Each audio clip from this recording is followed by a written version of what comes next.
मित्रांनो, मैदान रिपोर्टरमध्ये आपल्या सगळ्यांचं स्वागत आहे। आपण आलो आहोत पुरंदर तालुक्यातल्या बेलसर गावामध्ये। या ठिकाणी 29 एप्रिल रोजी भव्यदिव्य अशा एक आदत, एक बैल, एक दुसरा एक बैल या मैदानाचं सालाबादप्रमाणे यात्रा उत्सवानिमित्त आयोजन करण्यात आलं आहे। मित्रांनो, हे मैदान भरवण्याचं त्यांचं दुसरं पर्व आहे, हे दुसरं वर्ष आहे। आणि विशेष म्हणजे या मैदानामध्ये गट पास होणाऱ्या बैलगाडीला उत्तेजनार्थ म्हणून 1000 रुपयांचं पारितोषिक दिलं जाणार आहे। तर या मैदानाचे नियम अटी कशा आहेत, या मैदानाचं स्वरूप कसं आहे, हे सगळं आपण या मुलाखतीच्या माध्यमातून जाणून घेणार आहोत। चला तर मग।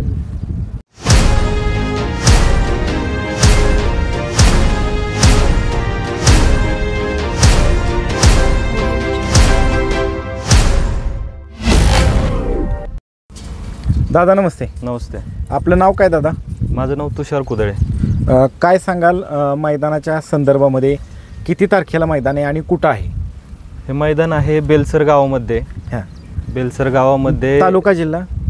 तालुका पुरंदर, जिल्हा पुणे। हां, पुरंदर तालुक्यातलं हे 2 नंबरचं मोठं गाव। हां, याच्यामध्ये आपण ग्रामदैवत श्री भैरवनाथ आणि बालसिद्धनाथ यांच्या यात्रेनिमित्त हे मैदान भरवलेलं आहे।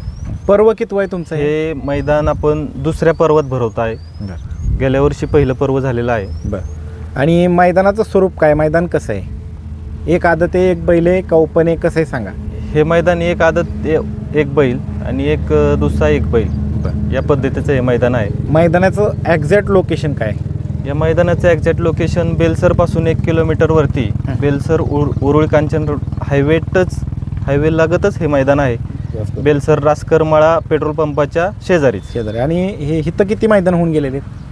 हे दुसरं आहे, एक होऊन गेले। मागच्या वर्षीच हेच मैदान इथंच झालं होतं। बरं। आणि विशेष काय सांगाल? मला आलेल्या तुम्ही सगळ्यांनी सांगितलं की 1000 रुपये गटपास होणाऱ्या विजेत्या बैलगाडी मालकाला तुम्ही उत्तेजनार्थ देणार आहे बक्षीस म्हणून। काय कसं काय निर्णय घेण्यात आला? काय हा निर्णय आपण घेतला की बैलगाडी मालक येतात तर त्यांना एक आपल्याला काहीतरी द्यावं, ते आपल्याला म्हणून आपण काय केलंय की गट पास होणाऱ्या गाडीला 1000 रुपयाचं उत्तेजनार्थ आपण बक्षीस देणार आहोत। बरं, आता वळूयात बक्षिसाकडं। या मैदानाचं बक्षिसाचं स्वरूप पहिलं ते शेवटपर्यंत सगळं सांगा। तर या मैदानाचं प्रथम बक्षीस हे HF डिलक्स गाडी आहे आणि त्यासोबत मानाची ढाल पण दिलेली आहे। तर हे बक्षीस दिलेलं आहे किरण शेठ थेऊरकर, ते आहेत अध्यक्ष PMPL Rashtrawadi general union Maharashtra राज्य यांच्या सौजन्याने हे बक्षीस पहिलं आहे। द्वितीय? त्यानंतर द्वितीय क्रमांकाचं बक्षीस 41,000 रुपयाचं आहे।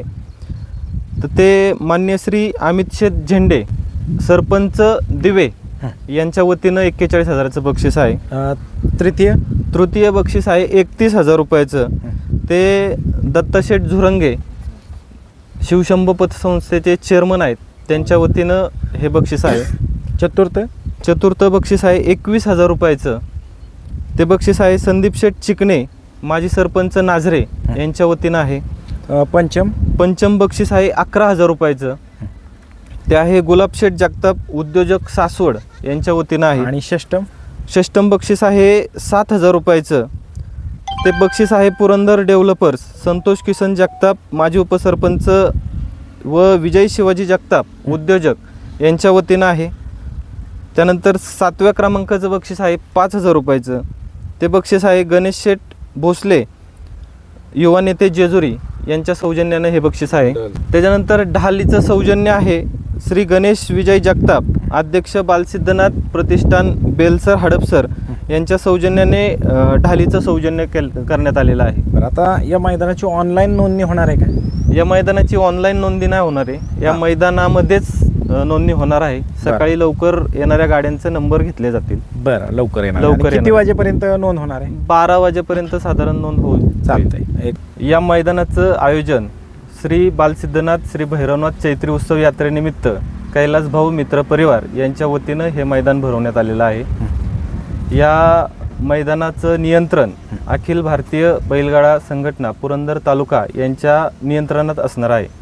धन्यवाद दादा। धन्यवाद। आयोजक या नात्यानं तुम्ही तमाम महाराष्ट्रातल्या बैलगाडी चालक मालकांना काय आव्हान कराल?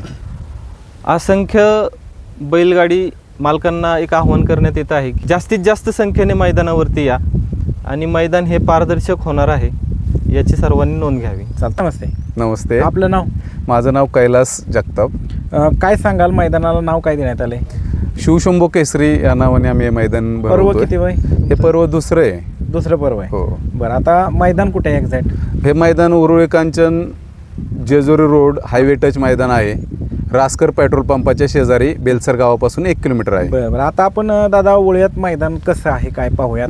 या मैदानामध्ये एकूण किती फाट्या आहेत? या मैदानात एकूण 8 फाट्या केलेल्या आहेत. आणि पळायला रान कसं आहे? आदत बैल असतील, दुसरा बैल असतील? पळायला रान एकदम चांगलं आहे. आत्ताच पाऊस होऊन गेल्यामुळे रान सुद्धा असं सुपीक झालेलं आहे, बसलेलं आहे. आता ह्या मैदानाचा पल्ला किती आहे? या मैदानाचा पल्ला 800 फूट ठेवलेला आहे. बरं, आणि खाली सुट्टीच्या ठिकाणी एका वेळेस किती गट उभे राहू शकतात? 3 ते 5 गट उभे राहू शकतात या मैदानावर. आणि निकाल रेषेच्या समोर किती जागा उपलब्ध आहे दादा?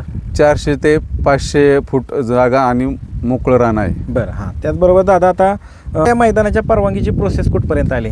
या मैदानाची प्रोसेस झालेली आहे आज संध्याकाळी हां. तुम्हाला सोशल मीडियाच्या माध्यमातून हे पाहायला मिळेल. चालतंय, धन्यवाद दादा. आता आपण हे एक आदत एक दुसरा एक बैल मैदान घेत आहे. ह्या मैदानाचा स्वच्छ सूर्यप्रकाशामध्ये आम्हाला फायनल पाहायला मिळेल का? हो, 5 वाजेपर्यंत आम्ही या ठिकाणी फायनल करण्याचा प्रयत्न करू.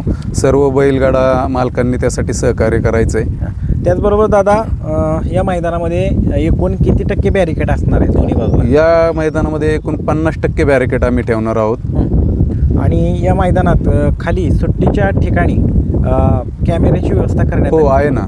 त्याचबरोबर पुढे निकाल रेषेच्या समोर कॅमेऱ्याची व्यवस्था करण्यात आली? हो, दोन्ही ठिकाणी आहे. एका वेळेस किती गट खाली जाणार आहेत? 5. आणि त्यांना टाइम लिमिट किती असणार आहे? 7 मिनटं. 7 मिनिटाचा. बरं, आता या मैदानाचं समालोचन कोण करणार आहे? कोण समालोचक आहेत? प्रवीण घाटे आणि मयूर तळेकर. आणि हे झेंडा पंच म्हणून कोण काम पाहणार आहे? कालिदास अप्पा घाटे. आता एक महत्त्वाचा विषय, या मैदानाच्या आजूबाजूला धोकादायक परिस्थिती निर्माण करणारा घटक विहीर, ओढा, नाला, दरी असं काय आहे? नाही, असं काही नाही. लाईव्ह प्रक्षेपण कुठल्या चॅनल मार्फत केलं जाणार आहे? STC लाईव्ह तर्फे करण्यात. आणि मैदानामध्ये थेट फायनलला आयोजकाची अथवा गावगाडी पळवली जाईल का? नाही, असं काही नाहीये. जे काय होईल ते रास्त प्रमाणे होईल. आता या मैदानातील मागच्या वर्षीचा विजेती बैलजोडी कुठली होती? कन्हैया ग्रुप सासवड, राहुलदादा जगताप त्यांची बैलजोडी होती. बरं, आता तुम्ही एक आयोजक त्याचबरोबर ग्रामस्थ या नात्याने महाराष्ट्रातील तमाम बैलगाडी चालक मालकांना काय आव्हान कराल? जास्तीत जास्त संख्येने या ठिकाणी येऊन या मैदानाची शोभा वाढावी अशी मी सर्वांना या ठिकाणी विनंती करतो. चालते, धन्यवाद दादा. विकास हरिश्चंद्र जगताप. काय सांगाल मैदानाच्या संदर्भामध्ये? कशानिमित्त मैदानाचं आयोजन आहे आणि मैदानाचं स्वरूप काय आहे? मैदान हे भरवलेले गावची बालसिद्धनाथ भैरवनाथाची चैत्री यात्रा उत्सव आहे. त्यानिमित्ताने मैदान भरवलेलं आहे गावचं. आणि कसं मैदान होणार आहे? मैदान हे पूर्ण 100% पारदर्शकच होणार आहे, यामध्ये कुठली शंकाच नाही. बरं, आता आपण वळूयात मैदानाच्या नियम अटींकडे दादा. या मैदानामध्ये बैलाच्या कोणत्या अवयवावरती निकाल दिला जाईल?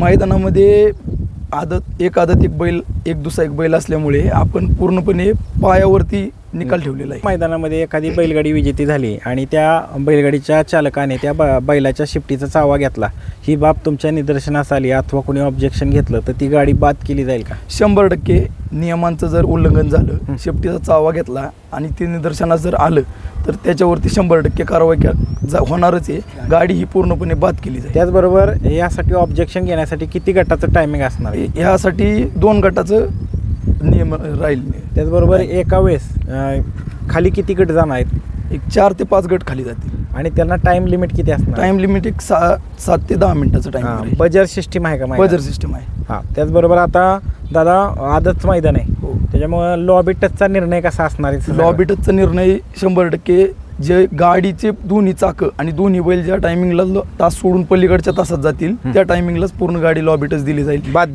दिली जाईल.